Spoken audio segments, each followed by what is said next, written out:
भी आप किसी कार्यक्रम को आयोजित करते हैं तो उसके पीछे एक श्रम और एक परिकल्पना का एक पूरा कारवां पीछे चलता है। जब इस कार्यक्रम को आयोजित करने की बात स्वर्गीय श्री चुन्नीलाल जी वर्मा के योग्य सुपुत्र श्री सत्यमोहन वर्मा जी के दिमाग में आई होगी, किन भावों को लेकर, किन विचारों को लेकर उन्होंने इस आयोजन के प्रयोजन की रचना की है, मैं बड़े ही सम्मान के साथ आमंत्रित करना चाहूंगा श्री सत्यमोहन वर्मा जी के लिए।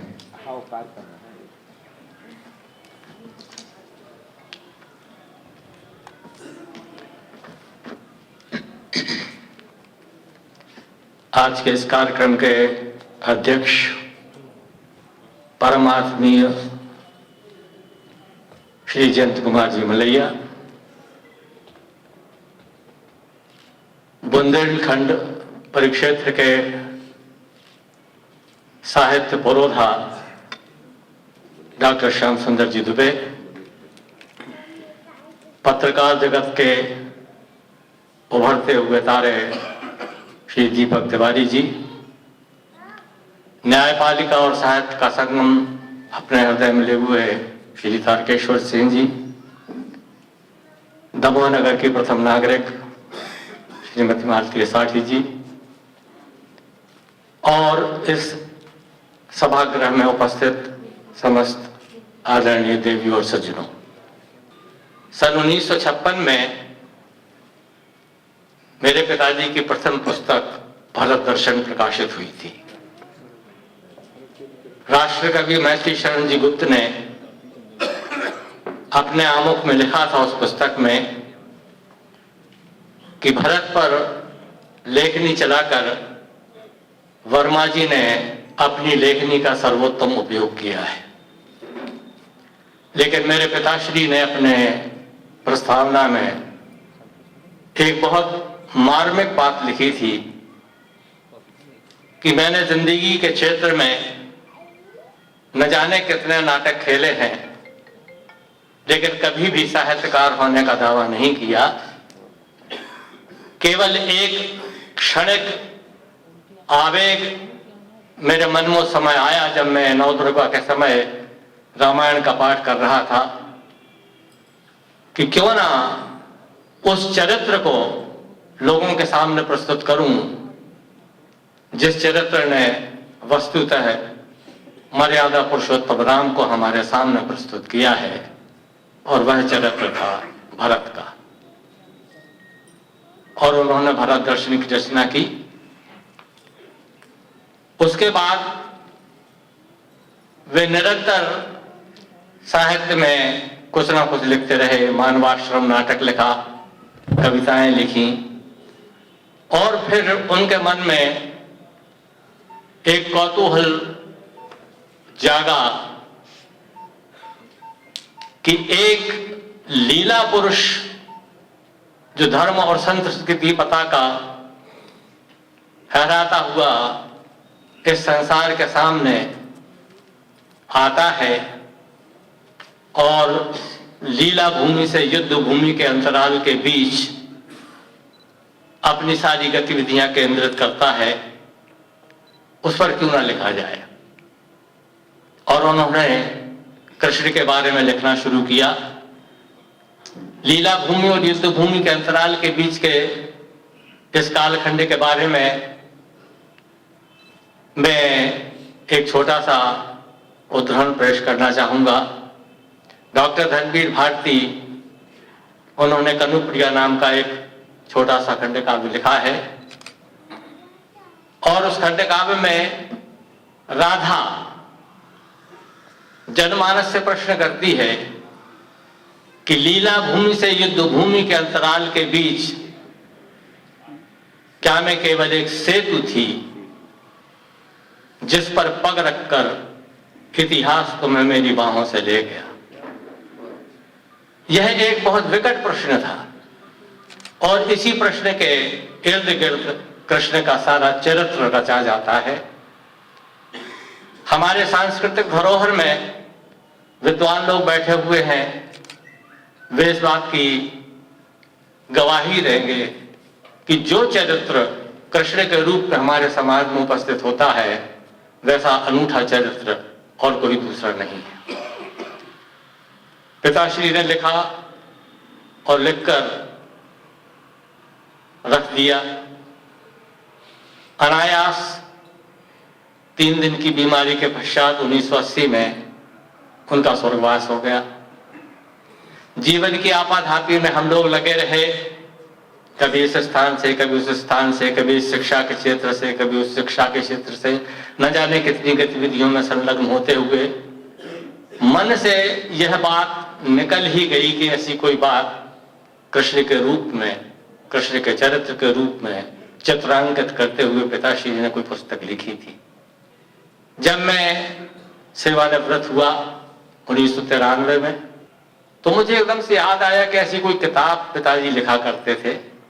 मैंने तलाशना शुरू किया और उनका जो पुराना ट्रंक था उसमें से इस किताब को निकाला, जो कई नोटबुक्स में रखी हुई थी। लगभग 800 पेजेस थे। मेरे मन में आया कि 800 पेज कौन प्रकाशित करेगा? अगर प्रकाशित हो भी गई तो 800 पेज पढ़ेगा कौन? मैंने उस पुस्तक को आद्योपांत पढ़ा, फिर मैंने उसे संक्षिप्त किया। कई जो चीजें उसमें ऐसी थी कि अनावश्यक मुझे लगी कि ये संसार में सब लोग जानते हैं, सब लोग पहचानते हैं, सबकी दृष्टि से ये चीजें गुजर चुकी हैं, उन्हें अलग किया और लगभग 300 पेज की एक किताब मैंने तैयार की। और वह किताब फिर, ये मेरा सौभाग्य था कि एशिया के सबसे बड़े प्रकाशन समूह राजकमल प्रकाशन के लोक भारती प्रकाशन ने उसे प्रकाशित किया और कर्म सन्यासी कृष्ण के रूप में यह पुस्तक छपकर आई। आज इसी पुस्तक का विमोचन करने के लिए हम सब यहां पर एकत्रित हैं।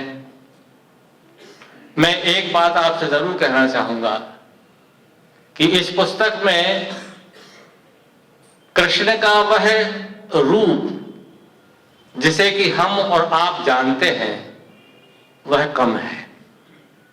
कृष्ण के ऊपर किया गया शोध कार्य इसमें बहुत अधिक है। कई चीजें ऐसी हैं जिनके बारे में हम और आप कल्पना नहीं कर सकते, वे भी इसमें समाहित की गई हैं। जब आप इस पुस्तक को पढ़ेंगे तो आपको लगेगा कि कृष्ण का एक नया रूप इस पुस्तक में हमारे सामने रखा गया है। जब वे किताब लिख रहे थे तो कभी कभी मुझसे चर्चा भी कर लिया करते थे इस किताब के बारे में। वो जानते थे कि मैं बिगड़ चुका हूं और साहित्य में थोड़ी सी दखलंदाजी रखता हूं, तो वो मुझसे वर्तमान संदर्भों में कृष्ण के बारे में प्रश्न किया करते थे। और उस जमाने में डॉक्टर धर्मेंद्र भारती की रची हुई 2 पुस्तकें बहुत प्रसिद्ध थी, एक अंधा युग और एक कनुप्रिया, जिसमें कृष्ण के बारे में बहुत सारी ऐसी बातें हमारे सामने आती हैं जिससे कि एक सामान्य नागरिक और सामान्य व्यक्ति परिचित नहीं होता है। तो उस संदर्भ में मैं उनसे डिस्कस किया करता था, बातचीत किया करता था। इस पुस्तक में आपको वे संदर्भ भी प्राप्त होंगे जो अंधा युग और कनुप्रिया में डॉक्टर धर्मवीर भारती ने हमारे सामने प्रस्तुत किए थे। इसमें हमारे सामने वो संदर्भ भी मिलेंगे जो बंगाल के लेखक ने प्रस्तुत किए हैं, मद्रास के लेखक ने प्रस्तुत किए हैं, गुजरात के लेखक ने प्रस्तुत किए हैं और कश्मीर के लेखक ने प्रस्तुत किए हैं। तो एक बड़ा अपूर्व ग्रंथ है ये, शोधपरक, जिसमें कृष्ण की कहानी तो है ही, लेकिन कृष्ण की वे सारी स्थितियां, वे सारे चरित्र, वे कार्य क्षेत्र और वे कृतित्व हमारे सामने आते हैं जिनके बारे में एक सामान्य पाठक परिचित नहीं होता है। इसीलिए फिर मैंने इस किताब को 2 खंडों में विभाजित किया, एक कृष्ण की कथा और एक कृष्ण का कौशल। कथा और कौशल के माध्यम से संपूर्ण रूप से कृष्ण इसमें उपस्थित है। साहित्य का विद्यार्थी या शोधार्थी अगर इस पुस्तक को पढ़ेगा तो वो लाभान्वित होगा। मैंने अपना कर्तव्य पूरा किया। मैं कहां तक इसमें सफल हुआ मैं नहीं जानता, लेकिन एक संतोष मुझे है कि मैंने पितृ ऋण के एक छोटे से अंश को इस किताब के माध्यम से प्रकाशित करा के पूरा किया है। मैं जानता हूं